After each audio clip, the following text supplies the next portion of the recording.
ప్రభు నామమునికి స్తుతి మహిమ ఘనత ప్రభావాలు ఆరోపిస్తా ఉన్నాను.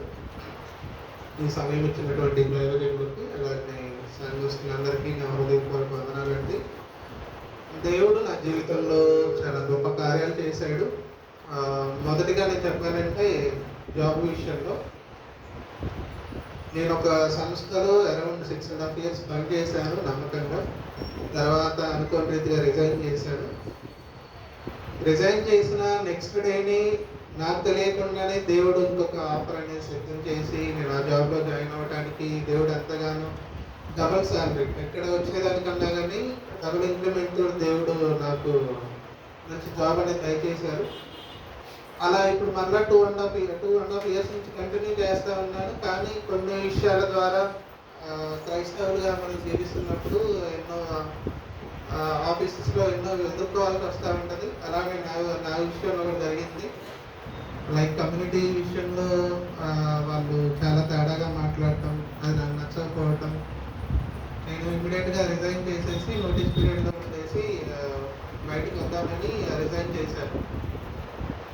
దేవుడు మరలా నేను ఎప్పుడైతే రిజైన్ చేశానో దానికంటే ముందుగానే నాకు జాబ్ సిద్ధం చేశాడు.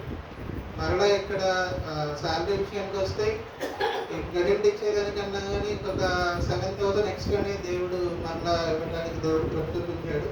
అయితే నేను ఈ విషయాలన్నింటిని బట్టి దేవుని స్తుతిస్తూ ఉన్నాను. నాకు ఎప్పుడూ కూడా ఒక వాక్యం అనేది నా హృదయంలో మెదులుతూ ఉంటుంది. ఎందుకంటే నా జీవితంలో ఇలా సంఘటనలు జరుగుతూ ఉన్నప్పుడు ఒక విషయం చూసుకుందాం. యెషయా గ్రంథం 65వ అధ్యాయంలో ఇలా ఉంటుంది.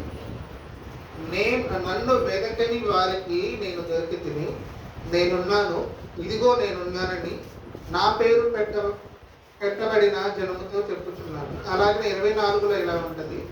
వారికి ఇలాగున జరుగును, వారు వేడుకలకు మునుపు నేను ఉత్తరం ఇచ్చేదను, వారు మనవి చేయుచుండగా నేను ఆలకించేది. అంటే దేవుడు నిజంగా ఈ వాక్యంతో నన్ను చాలాసార్లు బలపరిచాడు. లైక్ యాక్సిడెంట్ అయినప్పుడు కూడా నేను ఆల్రెడీ సాక్ష్యం చెప్పాను. నేను కట్టని ఇన్సూరెన్స్ నాకు అప్లికేబుల్ అయ్యి అరౌండ్ 2.5 lakhs ఇన్సూరెన్స్ రావడం. ఎందుకంటే నేను ₹1 పే చేయకుండా ఇలా జరిగింది. దేవుడు ఆ విషయంలో హెల్ప్ చేశారు. జాబ్ విషయంలో కూడా ఎంతగానో హెల్ప్ చేస్తూ ఉన్నారు దేవుడు. ఆయనైతే ఎప్పుడూ కూడా నన్ను వదిలిపెట్టలేదు, ఎంతగానో కాపాడుతూ ఉన్నాడు. అలాగే ఫ్యామిలీ విషయానికి వస్తే మా పాపకి ఇప్పుడు అరౌండ్ 2.5 years అండి. నేను ఇంకా సంతోషంగా ఈ విషయం చెప్పగలుగుతాను. మా పాపను తీసుకుని నేను ఎప్పుడు కూడా హాస్పిటల్ మెట్లు ఎక్కడం అనేది జరగలేదు. చిన్నపిల్లలు అంటే జనరల్గా ఏదో ఒక ఇష్యూ వస్తుంది, నెలకు 2 నెలలకు హాస్పిటల్కి తీసుకెళ్ళి ఒక 10,000 20,000 అట్లా ఖర్చు అవ్వడం నేను చూస్తూ ఉన్నాను. కానీ దేవుడు ఆ అవకాశం నాకు ఇవ్వలేడు. ఎందుకంటే మన స్థితిగతులను ఎదుర్కొన్నటువంటి దేవుడు ఏం చేస్తాడంటే ఖచ్చితంగా వారికి అనుకూలమా కాదా, వారు భరించగలుగుతారా లేదా అనేసి దేవుడు వాటిని అలౌ చేయడం. ఇంతవరకు కూడా నేను హాస్పిటల్ చుట్టూ తిరిగింది లేదండి మా పాప విషయంలో.